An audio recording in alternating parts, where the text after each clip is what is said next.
حاجه بغيتي ديرها دير، الا هاد الشجره هادي ما تقربش ليها. فغادي يجي الشيطان وغادي يوسوس ليهم بجوج، ادم والحواء. كلشي كاين في القران، كلشي كاين في سوره البقره، يكفي انكم تحلوا القران وتقراو.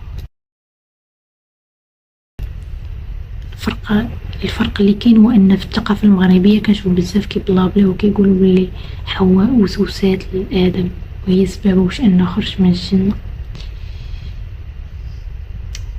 زعما كيقولوا بلي المراه راه هي تحسن فن الاغواء، وانها هي سبب ادم باش انها خرجت من الجنه. وهادشي غلط، لان كلشي بين في القران بانها